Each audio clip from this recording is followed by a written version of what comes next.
Baghdad کو تباہ کرنے اور آخری عباسی خلیفہ معتصم باللہ کو تصویر عبرت بنانے کے بعد ہلاکو خان ایوبی سلطنت کی طرف متوجہ ہوا اور وہاں کے ریاستی کمانڈرز کو دھمکی آمیز خطوط بھیجنا شروع کر دیے۔ اسلام کے اس تاریخ دور میں کسی بھی کمانڈر کی یہ جرت نہ تھی کہ وہ ہلاکو خان کو انکار کرتا، مقابلہ کرنا تو بڑی دور کی بات تھی۔ مگر قاہرہ میں سیف الدین قطز نامی ایک ایسا کمانڈر بھی تھا جو کہ ہلاکو خان اور منگول فوج کے ناقابل شکست ہونے کے تاثر کو توڑنے کے لیے بیتاب تھا۔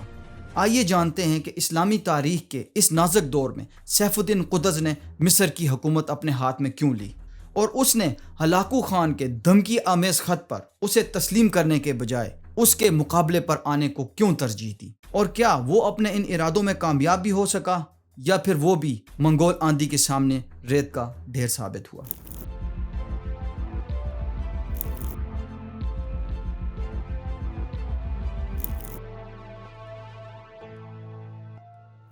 قطز کی کہانی شروع ہوتی ہے منگولوں کے خوارزمی سلطنت پر حملہ کرنے کے بعد، جب منگولوں نے ایک خوارزمی قلعے پر حملہ کیا اور وہاں سے بہت سے قیدیوں میں ایک بچہ بھی قیدی بنایا گیا۔ یہ لڑکا منگولوں کے پاس ایک غلام کی حیثیت سے بڑا ہوتا رہا۔ یہ ایک شرارتی لیکن بے حد بہادر لڑکا تھا، اس لیے منگولوں نے اس کا نام قطز رکھا۔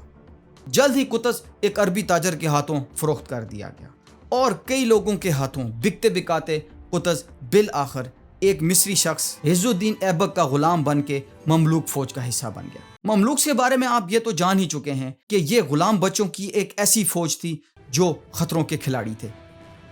انہیں ایک ٹف ٹریننگ دینے کے بعد ماہر جنگجو بنا کر ایوبی سلطنت کے مختلف حصوں میں تعینات کر دیا جاتا، جہاں وہ مختلف خدمات سر انجام دیتے رہتے۔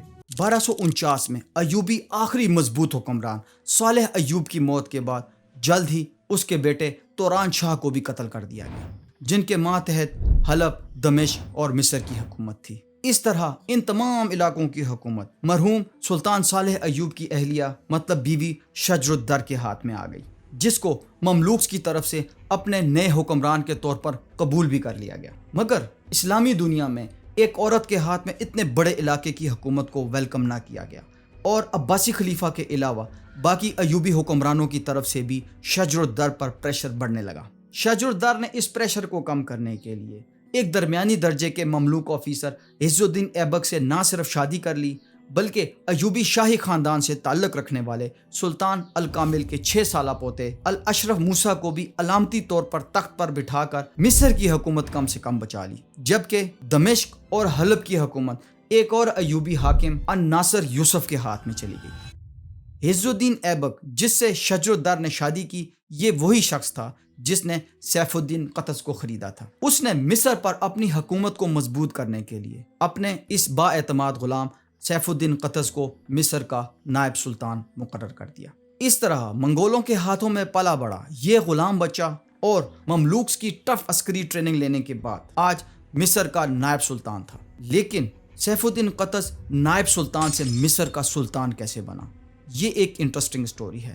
لیٹس ڈائیو ان۔ عز الدین ایبک نے سلطنت کے تمام اہم پوزیشنز پر اپنے با اعتماد لوگوں کو متعین کرنے کے بعد عطا بیگ العسکر یعنی چیف آف آرمی اسٹاف کا عہدہ بھی اپنے پاس رکھ لیا، جس کے سبب مملوک کے ایک بڑے حصے نے اس کے خلاف مزاحمت کا آغاز کر دیا۔ اس مزاحمت میں عز الدین ایبک کو صرف اور صرف ایک ہی مضبوط مملوک کمانڈر سے ڈر تھا، جو کہ تھا فارس الدین اوکتائی، جس کے ساتھ رکن الدین بیبرس کے علاوہ اور بھی کئی قابل مملوک کمانڈرز تھے۔ عز الدین ایبک کو شک تھا کہ فارس الدین اوکتائی اس سے اقتدار چھیننا چاہتا ہے، اور یہ شک یقین میں اس وقت بدل گیا جب اوکتائی نے قاہرہ کے قلعے میں داخل ہونے کا مطالبہ کیا۔ چنانچہ ایبک نے اس مصیبت سے جان چھڑانے کے لیے اپنے نائب سیف الدین قطز کے ساتھ مل کر اوکتائی کو قلعے بلوا کر قتل کروا دیا اور اس کا کٹا سر قلعے سے باہر پھینک دیا۔ اوکتائی کا کٹا سر قلعے سے باہر گرتا دیکھ کر اس کے ساتھی اپنی جانیں بچا کر دمشق اور کیرک کی طرف بھاگ نکلے، جن میں رکن الدین بیبرس بھی شامل تھا۔ جو سپاہی بھاگنے نہ پائے وہ یا تو قید و بندش کی نظر ہوئے یا پھر تلوار کی بھینٹ چڑھ گئے۔ دمشق اور حلب کے ایوبی حاکم الناصر یوسف مصر سے آئے ان مملوک کے تعاون سے عز الدین ایبک کی حکومت ختم کرنے کے لیے اس پر حملے کرتے رہے، مگر عز الدین نے انہیں مصر میں داخل نہ ہونے دیا۔ وہ کیا کہاوت ہے کہ دشمن کا دشمن آپ کا دوست ہوتا ہے۔ اسی طرح عز الدین ایبک نے اپنے دشمنوں کا گھیراؤ کرنے کے لیے موصل کے حکمران بدر الدین لولو کے ساتھ تعلقات استوار کرنے کی غرض سے ان کی بیٹی کا رشتہ طلب کیا، لیکن قبل اس کے کہ یہ رشتہ داری قائم ہوتی اور عز الدین ریجنل لیول پر دمشق اور حلب کا گھیراؤ کرتا، اس کے ساتھ ایک اور گیم پڑ گئی۔ جب رشتے کی یہ خبر اس کی بیوی شجر الدر تک پہنچی تو اس نے غیرت اور حسد میں آ کر محل میں خدمت پر مامور خواجہ سراؤں کی مدد سے ایک حمام میں عز الدین پر حملہ کروا کر 1257 میں اسے قتل کروا دیا۔ اس طرح عز الدین نے جو معاملہ فارس الدین اوکتائی کے ساتھ کیا تھا وہی سب کچھ اس کی طرف پلٹ کر آ گیا۔ عز الدین کے قتل پر سیف الدین قطز نے شجر الدر کو حراست میں لے لیا۔ قطز نے ایبک کے 15 سالہ بیٹے نور الدین علی کو سلطنت کا نیا سلطان مقرر کیا، جس نے شجر الدر کو بڑی بے دردی سے قتل کروا کر اپنے والد کے قتل کا بدلہ لیا۔ سیف الدین قطز 1257 سے لے کر 1259 تک نور الدین علی کے معاون اور مددگار نائب سلطان کی حیثیت سے ملک کی بھاگ دوڑ سنبھالتا رہا۔ یہاں یہ بات قابل ذکر ہے کہ مصر پر سیف الدین قطز اور دمشق کے حاکم الناصر یوسف دونوں ہی ایک دوسرے کے علاقے فتح کرنے کی کوششوں میں حالت جنگ میں تھے، جبکہ 1258 میں ہلاکو خان نے خلافت عباسیہ کے مرکز بغداد کو تباہ و برباد کر دیا۔ ابن القمی اور ان جیسے کئی ضمیر فروشوں نے بغداد کی حکومت پانے کے لیے لاکھوں مسلمانوں کے خون کا سودا کیا، جس کے نتیجے میں ہلاکو کی منگول فوج نے بغداد میں خون کی ایک تاریخی ہولی کھیلی، جس کی تمام کہانی سقوط بغداد کی اس ویڈیو میں موجود ہے۔ وہ کہتے ہیں نا کہ جب ظلم حد سے بڑھتا ہے تو مٹ جاتا ہے، ایسا ہی کچھ معاملہ ہلاکو خان کے ساتھ بھی ہوا۔ منگول حکومت کے روس اور یورپ پر مشتمل علاقوں کے حاکم چنگیز خان کے پوتے باتو خان کی موت کے بعد اس کا چھوٹا بھائی برکائی خان اس وسیع و عریض سلطنت یعنی گولڈن ہارٹ کا نیا حاکم بن گیا۔ وہ پچھلے کافی عرصے سے پوشیدہ طور پر مسلمان ہو چکا تھا، لیکن اب اپنے بھائی کی موت اور ان علاقوں پر نیا حکمران بننے کے بعد اس نے کھل کر اپنے مسلمان ہونے کا اعلان کر دیا۔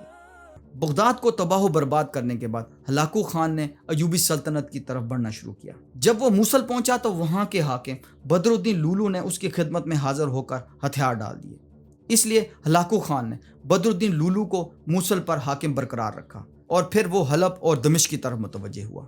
اس نے شام کے ایوبی حاکم الناصر یوسف کو ایک دھمکی آمیز خط لکھا، مگر الناصر یوسف نے خلاف توقع اسے تسلیم کرنے کے بجائے اپنے پرانے دشمنوں یعنی مصری مملوک سے مدد طلب کی۔ نائب سلطان سیف الدین قطز اور اس کے مصری امراء اپنے دشمن کے یوں مدد مانگنے پر حیران و پریشان تو تھے ہی، مگر اب وہ یہ بات بھی جان چکے تھے کہ دمشق کے بعد ہلاکو خان کا اگلا نشانہ مصر ہی ہوگا۔ الناصر یوسف کے کئی شامی امراء ہلاکو خان کے سامنے ہتھیار ڈالنے کے بارے سوچنے لگے، لیکن وہاں پر موجود مملوکوں کے سردار رکن الدین بیبرس اس فیصلے کے سخت خلاف تھا۔ وہ منگولوں کے مقابلے میں میدان جنگ میں اترنے کی رائے رکھتا تھا، مگر امرائے سلطنت کی یہ کمزور حالت دیکھ کر اسے بہت غصہ آیا۔ اس نے اپنی جان کی پرواہ کیے بغیر ایک مضبوط مسلم ڈیفنس لائن بنانے کے لیے دوبارہ سے مصر جانے کا ارادہ کیا۔ بٹ ویٹ، کیا فارس الدین اوکتائی کے قتل کے بعد بیبرس اور اس کے ساتھی مصر سے اپنی جان بچا کر نہیں بھاگے تھے؟ جی ہاں، بالکل صحیح۔ But now the role of the game had changed. اسلام اور اپنے مشترکہ دشمن کے لیے ان مسلمان لیڈرز کو اپنی رنجشیں ختم کرنا ہی تھی۔ جب بیبرس اور اس کے ساتھی مصر پہنچے تو سیف الدین قطز نے نہ صرف ان کا بھرپور ویلکم کیا بلکہ بیبرس کو مصری فوج کا سپہ سالار بھی بنا دیا۔ اس کے علاوہ نائب سلطان سیف الدین قطز نے ان نازک حالات میں اپنے امراء کی موجودگی میں نور الدین علی کو برطرف کیا اور خود 12 نومبر 1259 کو مصر کا نیا سلطان بن گیا۔ اس طرح قطز کا ایک غلام سے مصر کا سلطان بننے تک کا تو سفر مکمل ہو گیا، لیکن ان حالات میں جبکہ ہلاکو خان جیسا وحشی مصر پر حملہ کرنے کے بہت قریب تھا، قطز کا مصر کا سلطان بننا یقیناً اپنی موت کو دعوت دینے کے مترادف تھا۔ لیکن قطز نے نہ صرف اس چیلنج کو قبول کیا بلکہ مصر کے تمام وسائل کو اسلام کے ڈیفنس کے لیے داؤ پر لگا دیا۔ دوسری طرف برکائی خان نے بھی ہلاکو خان پر اپنا پریشر بڑھانا شروع کر دیا۔ اس نے ہلاکو خان کی طرف اپنے سفیر بھیج کر اسے متنبہ کیا کہ مسلم علاقوں میں جو روش اس نے اپنا رکھی ہے اس سے باز آ جائے، وگرنہ اس کا انجام بہت برا ہوگا۔ یہ ہلاکو خان کے لیے ایک پریشان کن صورتحال تھی، کیونکہ برکائی خان بڑی آسانی سے اس کی پشت پر سے حملہ کر سکتا تھا۔ سیف الدین قطز اور بیبرس دونوں ہی یہ بات بڑے اچھے سے جانتے تھے کہ قلعوں کی دیواریں بھلے کتنی ہی اونچی کیوں نہ ہوں، ہلاکو خان کے سامنے ان کی کوئی حیثیت نہیں۔ اس لیے انہوں نے دفاعی پوزیشن لینے کے بجائے جارحانہ پالیسی اختیار کرتے ہوئے مصر سے آگے نکل کر منگول فوج کا میدان جنگ میں مقابلہ کرنے کا فیصلہ کیا۔ سال 1260 ہلاکو خان کی وحشی خونخوار منگول فوج شہر حلب کے باہر کھڑی تھی۔ ایک ہفتے کے سخت ترین محاصرے کے بعد اس شہر کو فتح کر دیا اور وہاں ایک دفعہ پھر سے کشت و خون کی ہولی کھیلی گئی۔ جبکہ الناصر یوسف کے دمشق سے بھاگ جانے کے سبب دمشق اور حمص بڑی آسانی سے منگولوں کے ہاتھ میں چلے گئے۔ منگولوں نے ان شہروں پر اپنے گورنرز کو متعین کیا اور اس طرح عباسی سلطنت کے بعد ایوبی سلطنت کا بھی تقریباً خاتمہ ہو گیا۔ ہلاکو خان یہ خوب جانتا تھا کہ مصر میں حکمران مملوک اسلامی دنیا کی آخری مضبوط ترین حکومت ہے، اس لیے مصر کو بھی نشان عبرت بنانے کے لیے جنگی تیاریاں شروع ہو گئی۔ لیکن اسی دوران ہلاکو خان کو اپنے بھائی مونکے خان کے مرنے کی خبر ملی، اس لیے وہ اپنے سپہ سالار قطبوغا کو ان علاقوں کی کمان دے کر اپنے آبائی وطن منگولیا لوٹ گیا۔ قطبوغا نے ہلاکو خان کی طرف سے ایک دھمکی آمیز پیغام دے کر اپنے سفیروں کو قاہرہ مصر روانہ کیا، جس کا مضمون کچھ یوں تھا: ہم نے زمین کو تاراج کیا، ہم نے بچوں کو یتیم کیا، لوگوں کو سزا دی اور انہیں قتل کیا، اور ان کے سرداروں کی عزتوں کو ہم نے خاک میں ملا دیا۔ کیا تم یہ سمجھتے ہو کہ ہم سے بھاگ سکتے ہو؟ کچھ ہی دنوں میں تمہیں معلوم ہو جائے گا کہ تمہاری طرف کیا آ رہا ہے۔ قاہرہ کی گلیاں محلے تو پہلے ہی منگولوں کی ستائی عوام سے بھرے پڑے تھے، اور اب ان منگول سفیروں کی آمد سے اور بھی خوف و ہراس پھیل گیا۔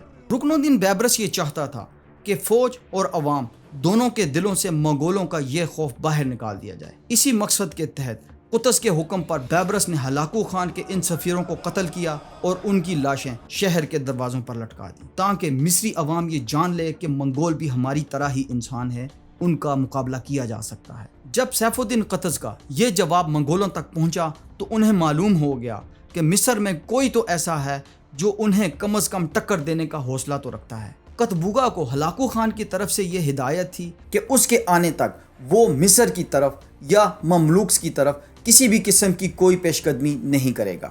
لیکن یہ سب جاسوسی معلومات مصر میں قطز اور بیبرس تک پہنچ چکی تھی۔ بیبرس، جسے جنگی چالوں کا ماہر سمجھا جاتا تھا، منگولوں کی اس کمزور عسکری صورتحال جیسی گولڈن اپرچونٹی سے بھرپور فائدہ اٹھانا چاہتا تھا۔ دوسری طرف انٹیوک اور ٹریپولی کے کرسچن حاکم منگولوں کی اطاعت قبول کر چکے تھے اور ان کی فوجیں منگول لشکر میں شامل ہو کر مصر پر حملے کے لیے تیار کھڑی تھی۔ مگر اکا کے کرسچن فرینکس نے منگولوں کو ماننے سے انکار کر دیا اور اس جنگ میں کم از کم نیوٹرل رہنے کا فیصلہ کیا۔ اس کی دو بڑی وجوہات تھی۔ ایک تو اکا کے کرسچن فرینکس کی کمزور عسکری صورتحال کے سبب انہیں یہ خطرہ تھا کہ اگر انہوں نے منگولوں کی اطاعت قبول کر لی تو ان کا تشخص یا شناخت خطرے میں بھی پڑ سکتی ہے، اور اگر انہوں نے منگولوں کے ساتھ الائنس بنا لیا تو قطز کی طرف سے انہیں پہلے ہی وارننگ دی جا چکی تھی۔ اور دوسری وجہ، علاقے میں بیلنس آف پاور بنائے رکھنے کے لیے وہ منگولوں کی بنسبت مسلمانوں کو زیادہ آسان اور مناسب دشمن سمجھتے تھے۔ سیف الدین قطز رکن الدین بیبرس کی جنگی مہارت پر بہت بھروسہ اور اعتماد کرتا تھا، اس لیے اس نے اس سے وعدہ کیا کہ اگر وہ شام اور ارض فلسطین سے منگولوں کو شکست دے دے تو وہ حلب اور گرد و نواح کے شامی علاقے ایک خود مختار حکمران کی حیثیت سے اس کی تحویل میں دے دے گا۔ اس وعدے کے کیا اثرات مرتب ہوئے یہ آگے چل کر آپ جان لیں گے۔ سلطان قطز نے مصر کے سلطان العلماء العز بن عبد السلام سے ایک فتویٰ طلب کیا تاکہ عوام پر جنگی ٹیکس عائد کر کے مزید ہتھیار حاصل کیے جا سکیں، لیکن اس دیانتدار عالم نے سلطان پر یہ واضح کر دیا کہ وہ غریب عوام پر اس وقت تک کسی بھی قسم کا کوئی بھی جنگی ٹیکس عائد نہیں کر سکتا جب تک کہ حکومتی گورنرز، وزراء اور ان کے رشتہ داروں کی تمام ذاتی دولت کو اس جنگ میں خرچ نہ کر دیا جائے۔ مطلب اس وقت تک کسی بھی غریب پر کوئی بھی جنگی ٹیکس عائد نہیں کیا جا سکتا جب تک کہ امیر طبقہ بھی غریبوں کے معیار کے مطابق نہ آ جائے۔ اور آج کل کے اسلامی ممالک، پاکستان کی ہی مثال لے لیں، اشرافیہ قانون ہی ایسے بناتی ہے کہ غریبوں کی چمڑی ادھیڑ کر ان سے ٹیکس وصول کیا جائے۔ خیر اپنی اسٹوری کی طرف واپس آتے ہیں۔ سیف الدین قطز منگول سفیروں کی گردنیں اڑا کر اور ان کی لاشوں کو مصر کے دروازوں پر لٹکا کر منگولوں کو جنگ کے لیے ایک واضح پیغام دے چکا تھا۔ لیکن ایسا نہیں تھا کہ وہ یہ جواب دینے کے بعد مطمئن ہو گیا۔ اسے اندازہ تھا کہ اب منگولوں کی طرف سے کس قسم کا رسپانس آ سکتا ہے، اس لیے اس نے پہلے ہی جنگی تیاریاں شروع کر لی۔ سیف الدین قطز اور رکن الدین بیبرس نے مل کر جارحانہ جنگی پالیسی اختیار کرتے ہوئے منگولوں پر پہلے حملہ کرنے کا فیصلہ کیا۔ اسی لیے مملوک فوج کا ایک ہراول دستہ رکن الدین بیبرس کی قیادت میں غزہ کی طرف روانہ کیا گیا۔ بیبرس کی قیادت میں اس دستے نے صحرائے سینا عبور کیا اور غزہ میں منگول کیمپ پر حملہ کر کے اسے شکست دے دی۔ مملوکوں کی اس ابتدائی کامیابی کی دیکھا دیکھی دمشق میں بھی مسلمانوں نے منگولوں کے خلاف بغاوت شروع کر دی، لیکن اس بغاوت کو بہرحال منگول کمانڈر قطبوغا نے کچل ڈالا۔ قطبوغا یہ جانتا تھا کہ اگر مسلمانوں کے ذہنوں سے ان کے ناقابل شکست ہونے کا تصور ختم ہو گیا تو پھر بغاوتوں کا ایک نیا سلسلہ شروع ہو جائے گا اور ان کے لیے ان علاقوں میں رہنا بہت مشکل ہو جائے گا۔ اس لیے وہ اپنے اس امیج کو برقرار رکھنے کے لیے مملوکوں سے بھی دو ہاتھ کرنا چاہتا تھا۔ ستمبر 1260 اکا کے کرسچن فرینکس نے منگولوں کے خلاف مسلمانوں کا ساتھ دیتے ہوئے انہیں اپنے علاقوں سے محفوظ راستہ فراہم کر دیا، اور اس طرح قطز کی قیادت میں مرکزی مملوک افواج اکا پہنچ گئیں۔ انہوں نے وہاں سے اشیائے خردونوش کے علاوہ اپنی رسد کو مضبوط کیا اور اگلی صبح اس میدان کی طرف بڑھنے لگے جس کا انتخاب سیف الدین قطز اور رکن الدین بیبرس نے کیا تھا۔ دوسری طرف یہ تمام اطلاعات منگول کمانڈر قطبوغا تک بھی پہنچ رہی تھی، لہٰذا اس نے بھی اپنی فوج کے ساتھ جنوب کی طرف مارچ شروع کر دیا اور ان کا ٹارگٹ تھا فلسطینی علاقہ عین جالوت۔ عین جالوت یہ وہی مقام تھا جہاں کسی دور میں حضرت داؤد علیہ السلام نے جالوت کو مار گرایا تھا۔ اس جنگ میں مملوک بلا شبہ تعداد میں زیادہ تھے، لیکن وہ منگولوں کی بنسبت جنگی اعتبار سے کم تربیت یافتہ تھے۔ بہرحال انہیں یہ ایک ایج حاصل تھا کہ انہیں لیڈ کر رہا تھا رکن الدین بیبرس، جو کہ عین جالوت کے علاقے سے اچھی طرح واقفیت کے علاوہ جنگی چالوں کے ماہر بھی تھے۔ سیف الدین قطز نے اپنی فوج کو 3 حصوں میں تقسیم کیا۔ درمیانی حصے کو لیڈ کر رہا تھا رکن الدین بیبرس، جبکہ دائیں اور بائیں پہلو کو اس نے پہاڑی جنگلوں میں چھپا دیا، اور جس جگہ دائیں اور بائیں پہلو کو تعینات کیا گیا یہ ایک انتہائی اہم اسٹریٹجک لوکیشن تھی، تاکہ صلیبی یا منگول اگر دھوکے سے پیچھے کی طرف سے حملہ کر دیں تو دفاع کیا جا سکے۔ قطبوغا کی منگول فوج بھی دریائے اردن کے ساتھ ساتھ آگے بڑھ رہی تھی، جن کو جارجین اور سلیشین عیسائی دستے لیڈ کر رہے تھے، کیونکہ وہ ان علاقوں کے جغرافیے سے خوب واقف تھے۔ لیکن جیسے ہی عین جالوت کے قریب منگول آرمی نے دریائے اردن عبور کیا، منگول فوج کے درمیانی پہلو جس کو رکن الدین بیبرس لیڈ کر رہا تھا نے ان پر حملہ کر دیا۔ لیکن رکن الدین بیبرس کے ماتحت اس دستے کی تعداد منگولوں کے مقابلے میں بہت کم تھی، اس لیے منگول دستہ مسلسل ان کی طرف بڑھتا جا رہا تھا۔ رکن الدین بیبرس نے انتہائی عقل مندی سے نہ صرف اپنے دستے کا زیادہ نقصان ہونے سے بچایا، بلکہ منگول فوج کو ہٹ اینڈ رن ٹیکٹکس کے ذریعے مکمل طور پر انگیج بھی رکھا، اور انہیں یہ بالکل بھی محسوس نہ ہونے دیا کہ مملوک فوج کا ایک بڑا حصہ وادی کے دوسرے کنارے پر ان کا منتظر ہے۔ اس ٹکراؤ میں جب بیبرس نے محسوس کیا کہ منگول فوج کافی حد تک تھک چکی ہے تو اس نے میدان جنگ سے بھاگنے کی چال چلی۔ یہ دراصل وہی چال تھی جو کہ منگول افواج بھی چلا کرتی تھی، لیکن آج وہ خود اپنی ہی چال میں پھنسنے والے تھے۔ ریٹریٹ کرتے ہوئے جب منگول فوج بیبرس کی افواج کا پیچھا کرتے کرتے اس مقام پر پہنچی جہاں مملوک فوج کا بقایا حصہ تعینات تھا، تو سلطان سیف الدین قطز نے اپنی بقیہ فوج کو ان پر حملہ کرنے کا حکم دے دیا، اور اس طرح ایک فل اسکیل لڑائی کا آغاز ہو گیا۔ قطبوغا اب یہ جان چکا تھا کہ وہ اس جنگ سے بھاگ نہیں سکتا، اس لیے اس نے اپنے دائیں پہلو سے گھوم کر مملوک فوج کے پیچھے سے حملہ کرنے کا فیصلہ کیا۔ یوں اس نے اپنی خصوصی فوجی دستوں کو دائیں پہلو پر ڈال کر مملوک فوج کو پسپا کرنے کی کوششیں شروع کر دی۔ اس کی یہ چال کافی حد تک کامیاب ہوتی دکھائی بھی دے رہی تھی، لیکن قطز نے اپنی اضافی فوج کے ذریعے اس کی اس چال کو نہ صرف ناکام بنا دیا بلکہ اس کو چاروں طرف سے گھیرے میں بھی لے لیا۔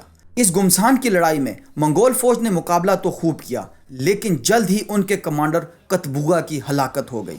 ایک ترک سپاہی نے زمین پر پڑے قطبوغا کے سر کو ہوا میں بلند کرتے ہوئے منگولوں کو مخاطب کیا ادھر دیکھو، یہ تمہارے سپہ سالار کا سر ہے۔ اب ظاہر ہے منگول فوج کے حوصلے پست ہو گئے اور وہ بھاگنے پر مجبور ہو گئے۔ بہت سے منگول تو دمشق کی طرف بھاگ کھڑے ہوئے اور بہت سو نے قریبی گھنی جھاڑیوں کے جنگل میں پناہ لی، مگر ترک سپاہیوں نے ان جھاڑیوں کو آگ لگا دی۔ اس جنگ میں قطبوغا کا بیٹا بھی گرفتار ہو گیا، جبکہ 5 سے 10 ہزار منگول اپنی جان کی بازی ہار گئے۔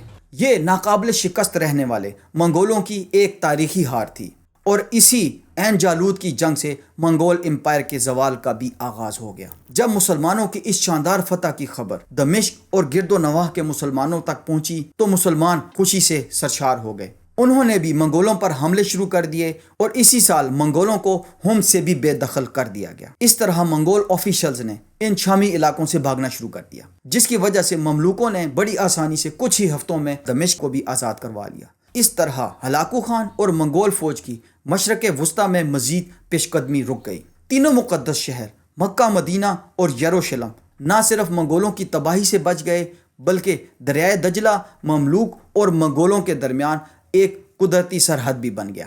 مگر اسلامی تاریخ کا یہ ہیرو مطلب سلطان سیف الدین قطز اپنی اس جیت کو زیادہ دیر انجوائے نہ کر سکا۔ سلطان سیف الدین قطز کو مصر کے واپسی سفر کے دوران شہید کر دیا گیا۔ اس شہادت کی کئی وجوہات تھی، جس میں ایک بڑی مضبوط وجہ رکن الدین بیبرس بھی تھا۔ یہ ممکن ہے کہ سلطان سیف الدین قطز کی شہادت میں بیبرس کا بھی ہاتھ ہو، کیونکہ قطز نے بیبرس کے اثر و رسوخ اور طاقت کو دیکھتے ہوئے اسے حلب اور گرد و نواح کی حکومت دینے سے انکار کر دیا، جس کا اس نے اس سے وعدہ کیا ہوا تھا۔ لیکن اس بارے میں وثوق سے کچھ بھی کہنا ممکن نہیں۔ معرکہ عین جالوت ایک ایسا پوائنٹ آف ٹائم تھا جہاں سے منگول امپائر کا زوال شروع ہوا اور رکن الدین بیبرس کا عروج۔ یہ ایک مملوک ٹریڈیشن تھا کہ حکومت کی جانشینی اولاد کے بجائے سب سے مضبوط مملوک کمانڈر کے ہاتھ میں آتی تھی، اور ظاہر ہے قطز کے بعد سب سے مضبوط مملوک کمانڈر تو رکن الدین بیبرس ہی تھا۔ یوں معرکہ عین جالوت کی اس شاندار فتح کے باوجود سلطان سیف الدین قطز فاتحانہ انداز میں مصر میں داخل نہ ہو سکا، اور یہ شرف رکن الدین بیبرس کو ملا، جو کہ ملک الظاہر رکن الدین بیبرس کے نام سے تخت قاہرہ پر متمکن ہوا۔ نئے حکمران کی حیثیت سے رکن الدین بیبرس کیا منگول یلغار کو روک پایا یا نہیں؟ ٹل دین، لائک، شیئر اینڈ سبسکرائب۔ اللہ حافظ۔